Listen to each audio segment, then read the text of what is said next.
The test was designed to measure fear, not courage, not discipline, not physical endurance. Those things could be trained, improved, reinforced over time. Fear was different. Fear exposed the truth beneath training and instinct. It stripped away discipline and revealed what a mind would do when survival felt impossible. That was why the Galactic Combat Academy trusted the fear simulation chamber more than any written exam or physical trial. The chamber did not care about rank or reputation. It did not care how impressive a cadet looked on paper. Inside the chamber, every species was equal, and every weakness became visible. For nearly 70 standard cycles, the simulation had evaluated thousands of cadets from dozens of worlds. The instructors considered it the single most reliable predictor of battlefield failure. Statistics proved it. Cadets who panicked inside the chamber panicked in real combat. Cadets who froze during the simulation froze when lives depended on them.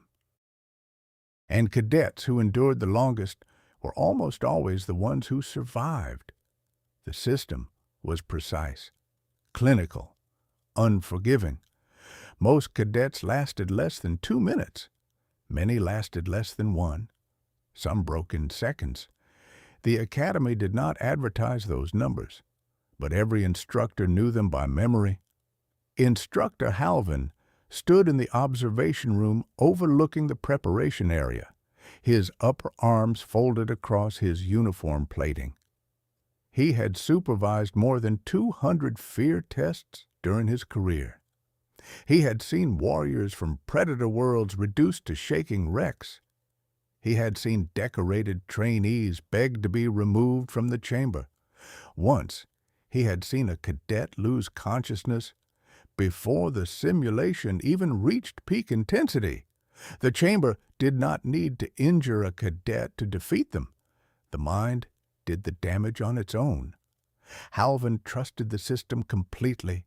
It had never misjudged a subject, not once, which was why the roster in his hand annoyed him. He read the entry again. Cadet, Mara Ellis, origin, Earth species. Human Halvin clicked his mandibles in quiet disapproval. A human, he said. Several officers turned from their consoles. Confirmed? One asked. Halvin rotated the data pad so the others could see. Earthborn. One of the senior observers gave a low, dismissive sound. A soft world species. Another officer nodded in agreement. No natural weapons. No defensive plating. No environmental adaptation beyond moderate climate ranges. Someone else added, low pain tolerance compared to most registered combat species. Halvin returned the datapad to his side. This will be brief. No one challenged the statement. Before every test, instructors reviewed recent simulation results. It reminded the observers what the chamber was capable of. The first recording showed a towering insectoid cadet, 4 meters tall, layered armor plating, razor mandibles, a species evolved on a predator-dense world. The simulation began. 82 seconds later, the insectoid collapsed, striking the floor hard enough to crack plating along one limb. The next recording showed a scaled desert predator species known for endurance, 1 minute and 9 seconds. It ended with uncontrolled convulsions. The third recording required no commentary. A heavy gravity species entered the chamber with slow confidence. 35 seconds later, the cadet could not stand. The screens went dark. Silence filled the observation room. Everyone understood the pattern. The chamber did not fail, and it did not show mercy.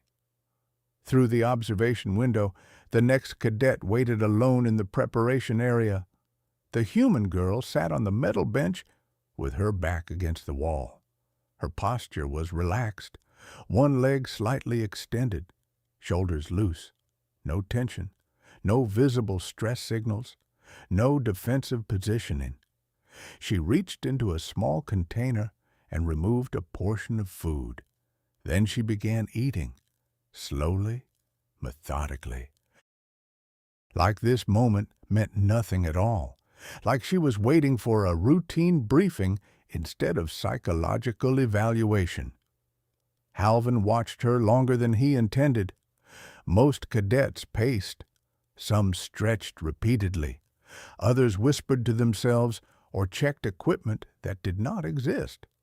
Many displayed obvious fear responses long before the test began.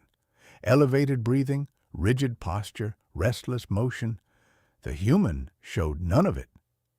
She chewed quietly, looking around the room with mild curiosity, as if she were early for an appointment.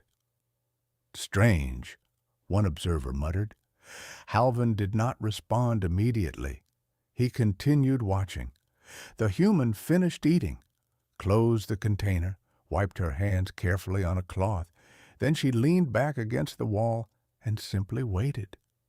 Perfectly still, perfectly calm. "She has no idea what is coming," Halvin said at last.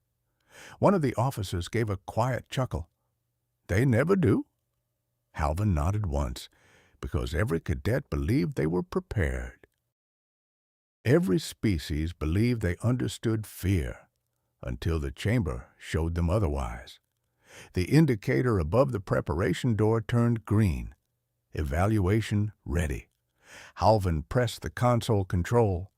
The chamber doors began to open, and for the first time in decades of operation, the fear simulation prepared to analyze a human mind. The fear simulation chamber was not large. From the outside, it looked unimpressive. A reinforced circular room with smooth alloy walls and no visible equipment. There were no restraints, no weapons, and nothing that resembled the instruments of psychological stress. That simplicity was intentional. The chamber did not rely on visible threats. Everything came from the system. Once the doors closed, the simulation sealed itself from the rest of the facility. Sensory projectors embedded within the walls mapped directly to a subject's neural patterns, constructing a tailored environment designed to provoke maximum psychological stress. Every species feared different things. Some feared darkness, some feared isolation, some feared predators, others feared losing control of their own bodies. The system identified those fears within seconds, and then it built a world around them. Instructor Halvin activated the primary monitoring display as the human's identification profile appeared across the main screen. Species, human origin, world, Earth classification, moderate gravity, death world atmosphere, oxygen-rich environmental variability, extreme. One of the observers leaned closer. Environmental variability index is unusually high. Another officer nodded. Temperature range alone exceeds most registered habitable worlds. Halvin said nothing. The numbers were interesting, but numbers rarely predicted results. He had seen heavily adapted species collapse almost instantly. He had seen predator-born warriors reduced to trembling wrecks. The chamber did not care about biology. It cared about fear. "Load baseline psychological scan," Halvin ordered. The system responded immediately. Patterns appeared across the display. Neural maps, emotional response clusters, instinctive stress markers. The analysis moved quickly, too quickly for manual interpretation. Only the system fully understood what it detected. One of the junior observers frowned. "Initial stress indicators are low." Halvin glanced at the screen. "Pre-test state," he said. "Meaningless." Fear always came later. It always did. A tone sounded softly through the preparation room, the signal for entry. Through the observation glass, the human girl stood without hesitation. No delay, no visible reluctance. She picked up the empty food container and placed it neatly inside her pack. Then she slung the strap over one shoulder and walked toward the chamber doors. Her pace was steady, not fast, not slow, just controlled, measured. Heart rate? One observer asked. Halvin checked the feed. Elevated slightly. Stress response? Minimal. A quiet murmur spread through the room. Most cadets showed clear anxiety before entering the chamber. Some required encouragement. A few had to be ordered inside. This one walked forward on her own. The chamber doors opened with a low mechanical vibration. The interior looked exactly as it always did. Empty. Neutral gray surfaces, soft overhead lighting, nothing threatening, nothing dramatic. That was deliberate. The simulation wanted the subject calm when it began. Fear was easier to measure that way. The human stepped inside. She paused just long enough to look around. Not nervously, not cautiously, just observing, like someone entering an unfamiliar classroom. Then she moved to the center of the chamber and waited. Hands relaxed at her sides, breathing steady, eyes alert but untroubled. Position confirmed, the system announced. Halvin rested one hand on the control panel. Begin baseline phase. The lights inside the chamber dimmed slightly. Environmental sensors activated. Neural synchronization began. Invisible signals mapped the structure of the human mind. Every memory, every instinct, every learned fear response. Synchronization at 20%, an officer reported. 40%. 70%. The human remained motionless, watching the empty room, as if waiting for instructions. Full link established, the system announced. Silence followed. This was the moment when fear usually began. Subjects sensed the change even before the simulation became visible. Breathing accelerated, muscles tightened, eyes darted in search of danger. The human simply stood there, calm, balanced, unmoving. One of the observers spoke quietly. "Why isn't she reacting?" Halvin did not answer. His eyes stayed on the display, watching for the first spike in fear response, the first sign of stress, the first crack. Because it always came, sooner or later. The system paused longer than usual, processing, analyzing, searching. Then a new line of text appeared on the central display. Primary fear patterns. Inconsistent. The observation room went silent. Halvin leaned closer. Clarify. The system continued processing. Then another message appeared, selecting adaptive scenario. Halvin felt a faint tightening in his chest. That message rarely appeared. It meant the standard templates had failed to produce a strong response. So the system was building something new, something deeper, something personal. Inside the chamber, the human tilted her head slightly, still calm, still waiting. Halvin activated full recording. Increase observation resolution. Maximum detail. If the system needed to escalate, they would document everything, because sooner or later, the human would break. The simulation began without warning. The chamber disappeared. One moment, the human stood beneath soft gray lighting. The next, she stood in darkness. Not complete darkness, but something close to it. A dim, colorless twilight stretched in every direction, revealing uneven ground and jagged shapes half hidden in shadow. The air inside the chamber shifted as atmospheric controls synchronized with the simulation. Temperature dropped. Wind began to move. Fine particles drifted through the air. Dust, ash, or something similar, carried in slow spirals that reduced visibility to only a few dozen meters. The system had chosen a hostile environment, a common starting point. Isolation combined with environmental threat usually produced strong responses across most species. Environmental stress pattern confirmed, one observer reported. Halvin watched the biometric readings, heart rate rising, but slowly, controlled, nothing abnormal. The ground beneath the human's boots was uneven and broken, scattered with sharp ridges and loose debris. Every step would have been dangerous for a species unused to unstable terrain. The human did not move. She looked around instead, carefully, studying the horizon, judging distance, evaluating. The behavior resembled reconnaissance more than fear. Subject orientation response detected, an officer said. Not panic. No. Halvin remained silent. The wind intensified.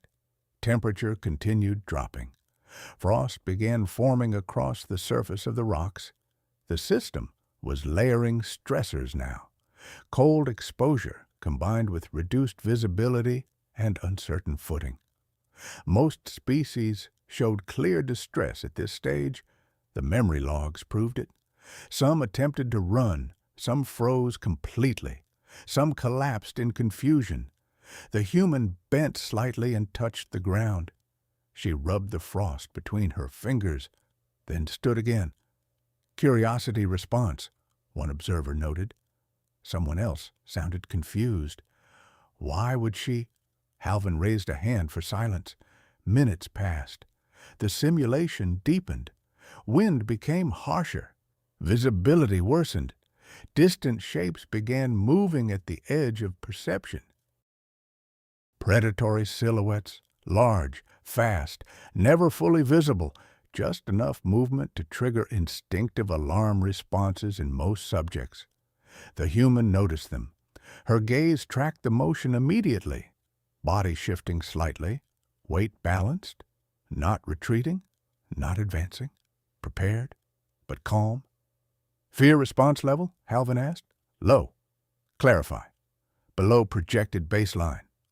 The observation room fell silent again. One of the officers spoke quietly. Increase predator proximity. Halvin nodded once. The command was transmitted. Moments later, the shadows moved closer. Larger shapes now. Heavy footfalls carried faintly through the wind. Low growls vibrated through the air, designed to trigger primal threat responses. The same pattern had forced dozens of cadets into immediate panic. The human watched. Nothing else. No attempt to flee. No defensive posture beyond simple balance. No visible stress reaction. Heart rate steady, an observer reported. Respiration stable. Another officer leaned closer to his display. This is incorrect. Halvin did not look away from the chamber. Explain. Threat stimulus should be producing elevated fear response. But it isn't. No. Inside the simulation, one of the shapes moved close enough to become partially visible. Massive limbs, predatory proportions, teeth designed for tearing flesh, eyes reflecting faint light through the storm. The creature circled slowly, testing, watching, waiting for weakness. The human watched it back. No sudden movement, no visible tension, just quiet observation, as if she were evaluating an unfamiliar animal instead of confronting a nightmare. The creature lunged forward, stopping just short of contact, a deliberate intimidation display. Sound pressure increased sharply. A deep, predatory roar filled the chamber. Several observers flinched instinctively, even through the reinforced glass, even knowing it was only a simulation. The human did not move. Not even a step. Her expression remained neutral, breathing unchanged, eyes steady. 5 seconds passed. 10, 15. The predator simulation hesitated, waiting for the reaction it was designed to provoke. None came. Finally, the human spoke. Her voice carried clearly through the chamber audio feed. Calm, mildly puzzled. "Oh." She tilted her head slightly, then said, "You look like a bear." Silence filled the observation room. One of the junior observers whispered, "What is a bear?" No one answered. The predator simulation retreated into the storm, not defeated, but ineffective. The system continued searching for stronger responses. More pressure, more fear. New lines of data began appearing across the main screen. Stress modeling recalculated, threat matrices expanding, psychological triggers reevaluated. Halvin felt a slow unease forming. Not fear, something worse, uncertainty, because the chamber was no longer following standard escalation patterns. It was adjusting, searching, trying to find something that would work. The system escalated. Predators in hostile environments failed often enough that the instructors recognized the pattern. Some species evolved alongside constant danger, and their instincts adapted accordingly. When that happened, the fear simulation moved deeper, away from physical threats and toward psychological pressure. Environmental hostility faded. The storm weakened. The wind died away until the air inside the chamber became still and heavy. Then the landscape dissolved completely. The human stood alone in darkness for less than a second. Then the world rebuilt itself. Flat surfaces appeared first. Straight lines, right angles, artificial lighting. Within moments, the barren wasteland had transformed into a confined interior space. A narrow corridor, metal walls, low ceiling, minimal clearance on either side. One of the observers leaned forward. Claustrophobic scenario. Another nodded. Effective across most species. Confined spaces triggered instinctive distress in beings adapted to open environments. Lack of escape routes increased panic responses rapidly. Most cadets reacted within seconds. The human looked around slowly. Her eyes moved across the walls, the ceiling, the floor, taking in the details. No sudden movements, no visible discomfort. "Fear response?" Halvin asked. "Minimal." He said nothing. The corridor lights flickered once, twice, then stabilized. Low mechanical sounds echoed faintly through the space.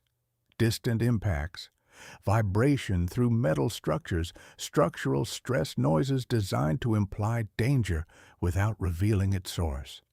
Subtle pressure, slow escalation. The human began walking, not quickly, not cautiously, just forward, measured steps, balanced posture. "Unauthorized movement," one observer said. Halvin shook his head. "Within acceptable parameters." Subjects were allowed to move. Movement often accelerated stress responses, especially in maze-type environments. The corridor turned, then turned again, each section identical to the last. No markings, no visible exits, no changes in structure designed to produce disorientation. After several minutes, the human stopped. She looked back the way she had come, then forward again, then upward toward the low ceiling. Finally, she spoke quietly. "Maintenance tunnels?" The audio feed carried her voice clearly. One observer frowned. "What does that mean?" Another officer checked the translation reference. "Industrial infrastructure access passages." Silence followed. The system adjusted again. Lighting dimmed further. Temperature dropped slightly. Background noise increased. metallic groans and distant impacts suggesting structural instability. Still nothing. Heart rate remained steady. Breathing normal. No panic indicators. Halvin studied the data. Every escalation point should have produced results by now. Even resilient species eventually showed strain. Microtension, elevated stress markers, subconscious fear responses. The human showed almost none.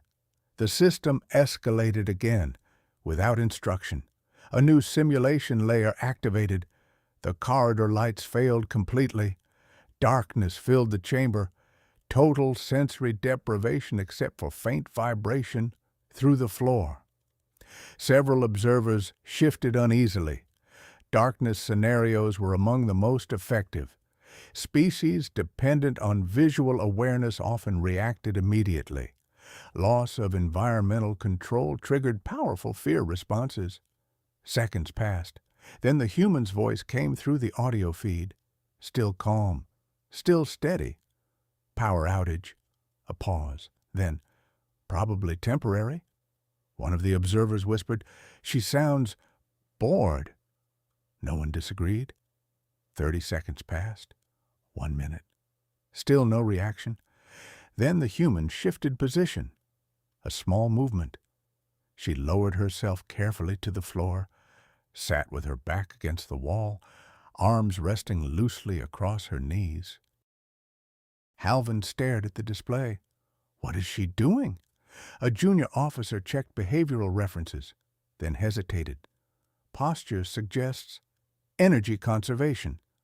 Another officer added quietly, waiting behavior. Inside the darkness, the human spoke again, softly, almost to herself. This is easier than field training. The observation room went completely silent.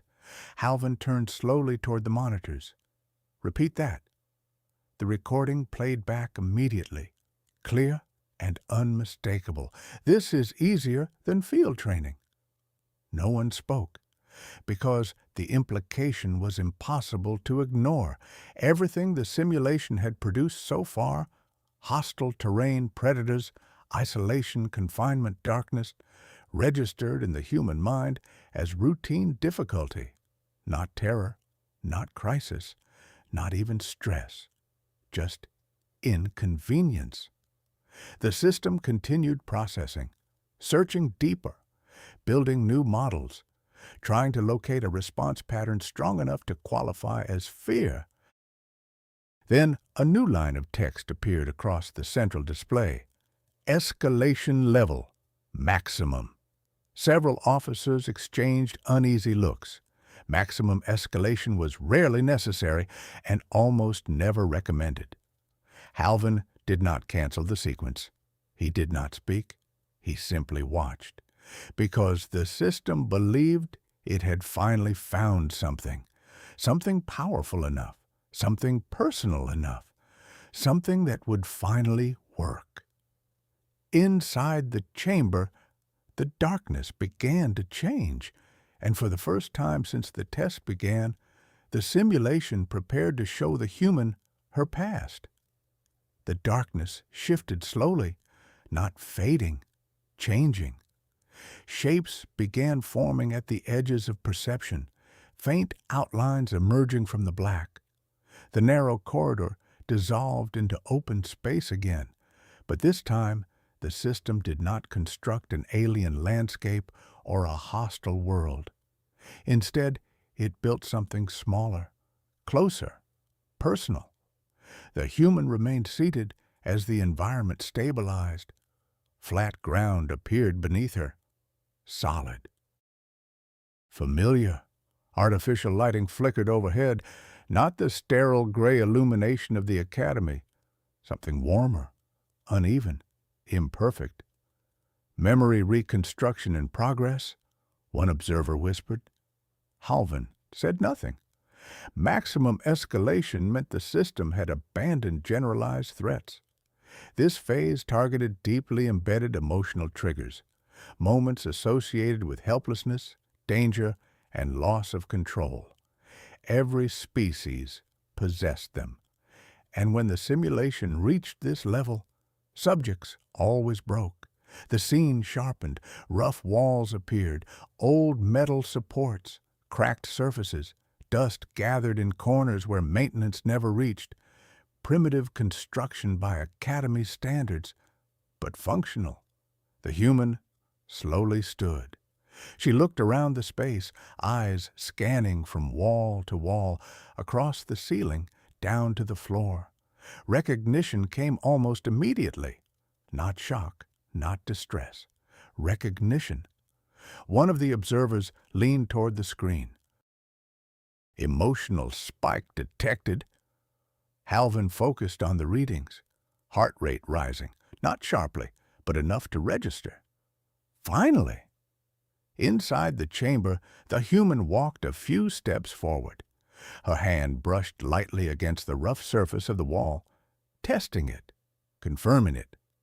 Then she spoke quietly. Basement. The translation system processed the word. Subterranean structure? Another officer frowned. Why would the system select this environment? Halvin answered without looking away. Because it found a response. The lighting flickered. A low mechanical hum echoed through the space. Then, a distant impact shook the walls. Dust fell from the ceiling. A second impact followed. Closer, heavier. Several observers straightened instinctively. They understood the pattern now. Simulated structural failure, entrapment scenario, loss of escape routes. One of the most effective psychological triggers ever recorded. Another impact. The lights dimmed. Metal groaned under pressure. Fragments fell to the floor. The human remained standing, watching the ceiling, listening, calm, focused. Fear response level? Halvin asked quietly. An officer checked the display, then checked again. Elevated, but stable. Clarify. Controlled stress reaction. Silence spread through the observation room. Maximum escalation was not supposed to produce controlled responses. It was supposed to produce collapse. Inside the chamber, another impact struck. Louder this time. Closer. The structure trembled violently. A support beam cracked. Dust filled the air. Visibility dropped. And the human smiled slightly, just for a moment. Barely visible, but unmistakable. Then she spoke, softly, almost conversationally. Yeah. A pause. Then, this one's familiar. The observation room remained perfectly still. No one moved. No one spoke. Because they all understood what the system had done. It had found a memory associated with danger, with confinement, with potential death. Exactly the kind of experience designed to provoke fear, and the human recognized it, not as trauma, but as experience. Another impact shook the chamber. The lights failed completely. Dust filled the air. Structural alarm sounded. The simulation reached peak intensity. The human moved calmly through the darkness, not running, not panicking, just steady motion, hands brushing along the wall to maintain direction, controlled breathing, efficient movement. Subject behavior? Halvin asked quietly. The response came after a brief pause. Adaptive navigation. The simulation hesitated, processing, recalculating, trying to intensify further, but maximum escalation had already been reached. There was nowhere left to go, nothing stronger to show. Then the human spoke again, mildly amused. We used to do drills like this. A small pause. Find the exit.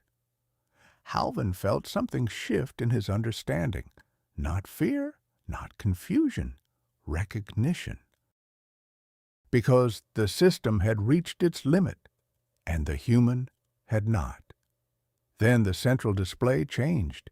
New text appeared, not part of the standard reporting sequence, not part of the escalation logs. Something else. Primary objective Failed. Several observers stared at the screen. No one spoke. A second line appeared beneath it. Subject response. Adaptation confirmed, and finally, fear threshold. Undefined silence filled the observation room, long, heavy, unbroken. Inside the chamber, the simulation ended. The damaged basement vanished. The dust disappeared. The walls dissolved into gray light. The human stood alone once more in the empty chamber, exactly where she had started. The doors opened slowly. She stepped out, calm as before, breathing steady, posture relaxed. Halvin met her at the exit. For the first time during the entire evaluation, he spoke directly to her. "What were you feeling in there?" The human adjusted the strap on her pack, thought for a moment, then answered simply, "Nothing unusual." A small pause. Then she added, "Honestly?" She gave a small shrug. "I've had worse days." Halvin watched her walk away down the corridor. No celebration, no pride, no dramatic victory, just quiet certainty. Behind him, the system finalized its report. A single conclusion entered the permanent Academy records. Humans do not endure fear the way other species do. They learn to live inside it.